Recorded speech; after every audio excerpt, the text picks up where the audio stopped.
Welcome back to Skippers, presented by Owner's Box Fantasy Sports. Once again, Jeremy and I are going to help you build and manage the best possible fantasy team for the 2021 MLB season. Today's segment, we're going to look at a bunch of players who are primed for a bounce-back campaign after the COVID-shortened 2020 season. As you can see, we also have our very special first guest ever, Sandy Plashkes. Sandy, welcome to the show. Boys, thanks for having me. It's a pleasure. I loved your first two videos, so I had to hop on one myself. I'm ready to give out some numbers today. I got two players I really like this year, but I'm looking forward to it. Let's get right into it. Yeah, let's give us a whirl. Your first player. Let's start shit off here. I got Josh Bell, newly acquired acquisition from Washington, coming from Pittsburgh. I mean, this guy was he was beyond shit in 2020 in the shortened season. And I mean, 2019, the guy had 37 home runs and 116 RBIs. This guy obviously has power. Something was wrong with his swing. I don't know what it was, but a launch angle of 5.9 is not going to do it. That's crazy. He's usually double digits. So 5.9, he had his highest ground ball percentage of his career. So it all adds up. Something was wrong with his swing. I don't think he was just bad. I think that something was literally wrong with his swing. He might've been injured. I don't know, but he's going to Washington, and he's hitting behind Soto and Turner, two fantastic players. Soto is a machine on getting on base. Turner also, who can also steal base. He's going to have crazy opportunities for RBIs. This setting is 100% better than when he was in Pittsburgh. And I think that he has a big bounce back year. You can get him late. First base has shown that it's not as deep as it used to be. So I think Josh Bell is a good candidate. We picked him up in the FSGA league, and I was very happy with that pick. I think that he can give us some ribbies, some home runs, just an overall great player. And a switch hitting first baseman is kind of like, you're not seeing that every day. So I think matchup wise, he's a problem. And if he figures out a swing this year, destined for a big breakout year. Yeah, I love Josh Bell too. I mean, if you look at his numbers, even from last year where he struggled, he was still top 85th percentile in exit velocity. He also did get some walks as well. His hard hit percentage was around the 70th percentile. So I think he'll bounce back this year. Obviously, his K percentage wasn't great last year. I think he can turn that around a little bit. But looking at his outlook this year, I think we got him at a steal in that FSGA draft. And obviously, if you're in a season-long league, weekly league, you should still be looking for Josh higher than his ADP is for sure, in my opinion. I think he has a big year this year. Sure. Do you agree? So for my first player, kind of mainstream here, I went with Christian Yelich. So if you look at Christian Yelich, I think one of the biggest themes we'll have across the board for all the players we're talking about today is the COVID shortened season, right?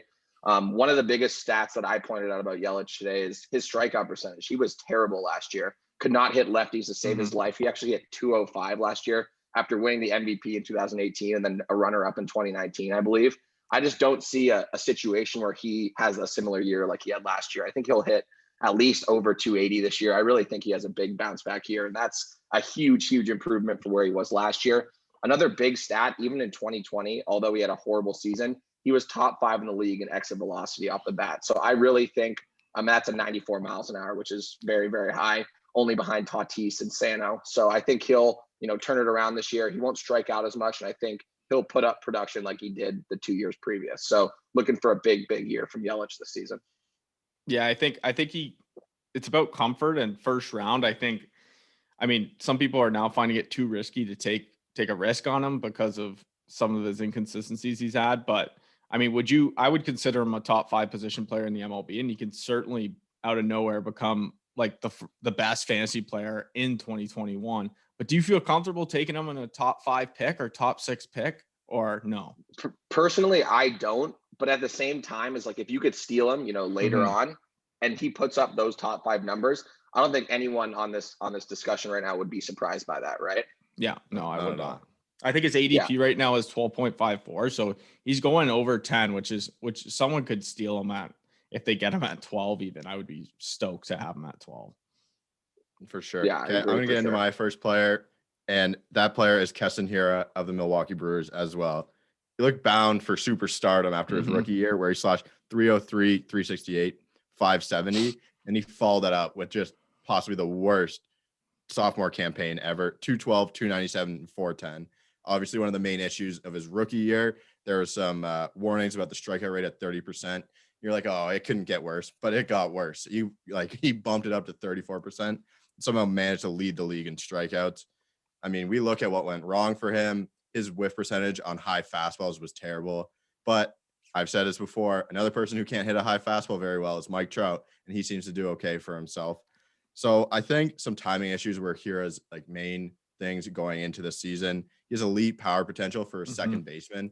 I can see him going 20-10 easily this year, but for second base eligibility, he is going to play first base this year since Colton Long's coming in.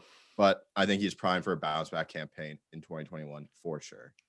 Yeah, I love him. I love Hiura. I think that obviously he needs to fix his swing. He's striking out way too much. But I mean, this guy's job is going to become, now that he's first base, it's going to be to provide power. It's going to be home runs and RBIs. So I think they can afford him to strike. Obviously, the rate he was striking out was way too high.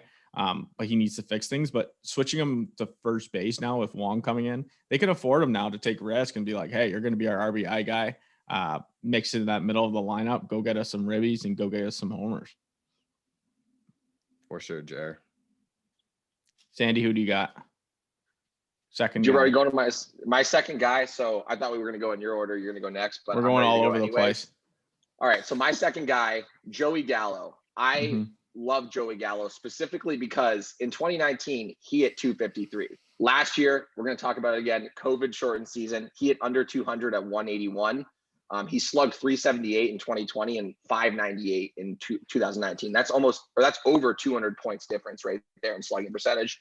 He also hit 41 homers in 2017, another 40 in 2018, and then 22 homers in 2019 in only 70 games. So what does that tell you? I think it has a lot to do with the COVID shortened season. I do like taking a chance on Joey Gallo, and I think they looked at him as, they were talking to him as a franchise guy, right? And I think he can do those kind of things. I mean, 41 homers and 40 homers back-to-back seasons, those are a lot of bombs, right? And I think he could easily put up 30 this year in a full season. So I'm looking for him to have a big bounce back year.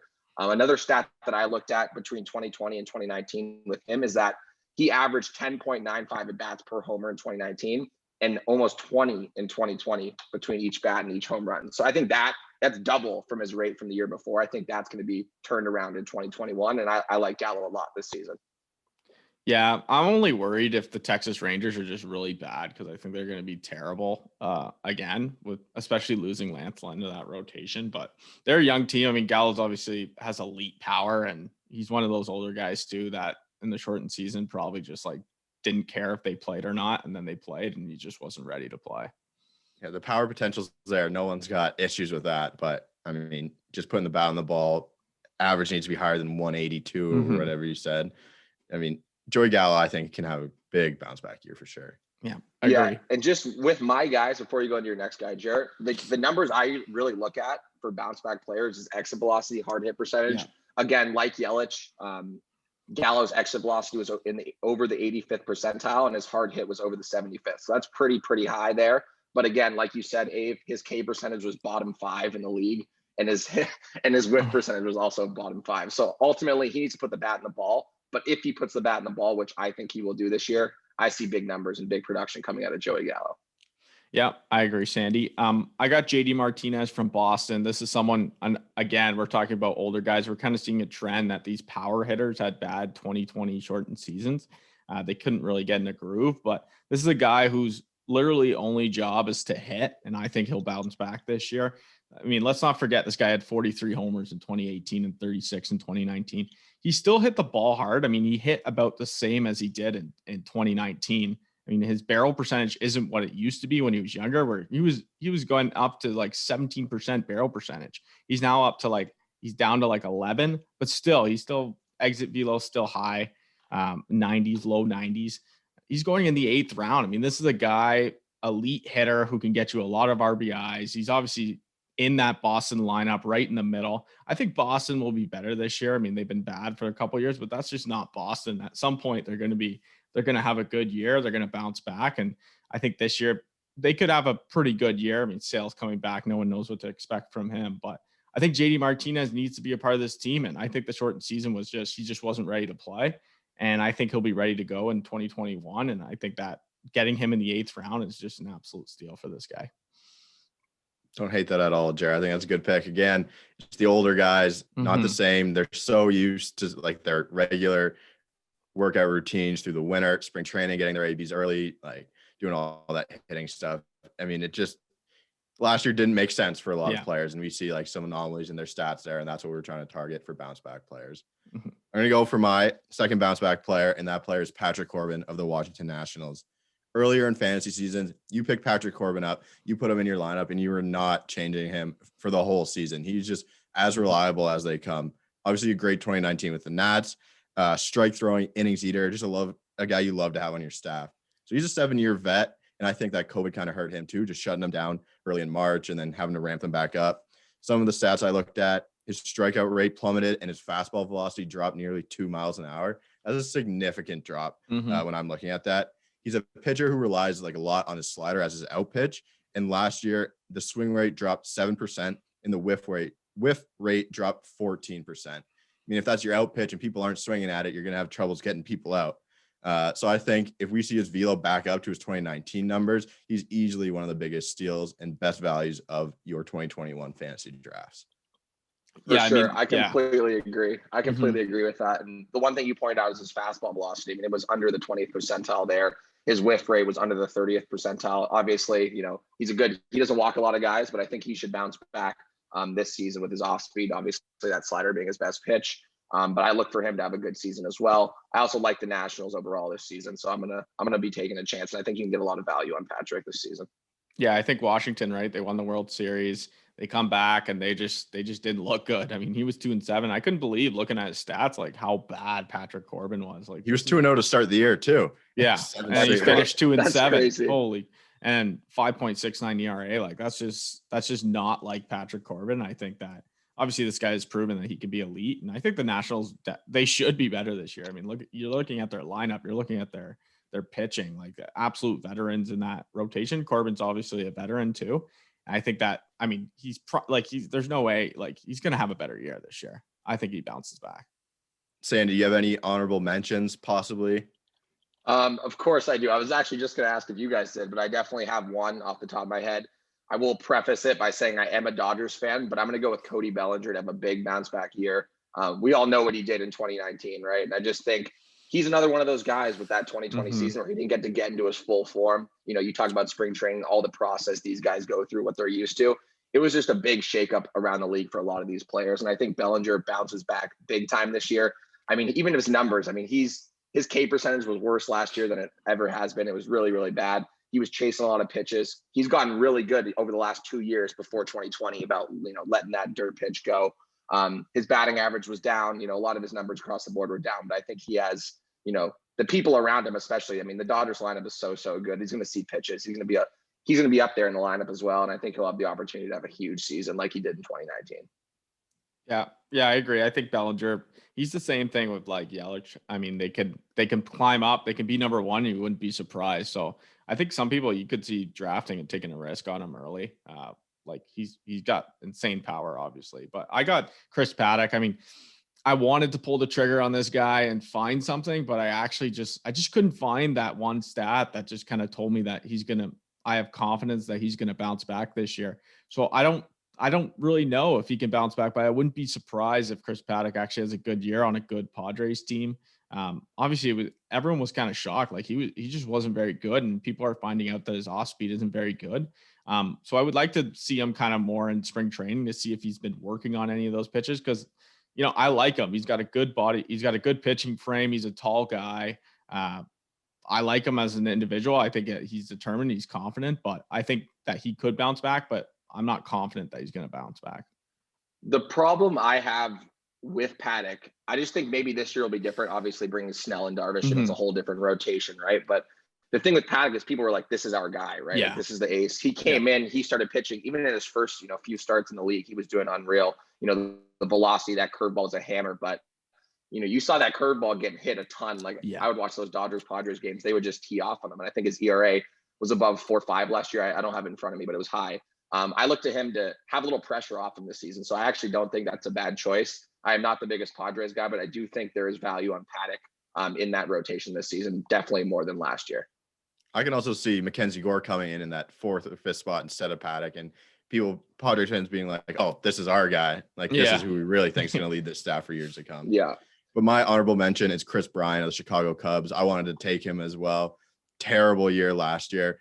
This is a guy I could see you getting really good value. He went like 7th or 8th round in our So draft. so late. Exactly. He's a guy I could easily see being the best fantasy third baseman this season. Obviously, Jose Ramirez is up there, but I mean, you take him late, and I could easily see him getting back to some of those MVP numbers. I mean, we see him hitting home runs in camp. We also see him striking out in camp early. Obviously, don't put a lot of weight into that, but I think Chris Bryant is bound for a bounce back season. Yeah, I like that pick. I mean, this guy's got he's got everything you need. I mean, he's got power, big body frame. I mean, he's kind of that guy though too. Like he gets on hot streaks and he's just insanely good, and you just never know what to expect from him. But I could definitely see a bounce back season. Usually that happens. They have terrible years and then they come back and they surprise everyone. You see that with these power hitters. Yeah, just on that note, I wouldn't be that surprised if he just had a huge season this year. I mean, we've seen over the years what he can do. You're adding some bats to that lineup this season as well, but I just think he had such a down year last year. He's in that group with Yelich and Bellinger, those guys who just didn't perform last year. And I think looking at their previous years, there's no way where they just don't have a better season this year. And I think the fact that he was going in the 7th and 8th round, I know it was a 14-teamer that we were in, Jared Ave, but I think there's a lot of value in him. No one's surprised if he's putting up, top 3 round value this season for fantasy at all. Yep, for sure. Any final notes from anyone? Don't think so. I think we'll see a lot of bounce backs. I mean, it was such a weird 2020 season that there's so many candidates that can bounce back. I mean, a short season, like you don't get many ABs. They're not getting into their group. Completely different like rituals that they perform. But I think we see a lot of bounce back candidates this year. I'm with you for sure. Well, Sandy, thank you for joining us. Everyone, thanks for tuning in, and we'll see you next time.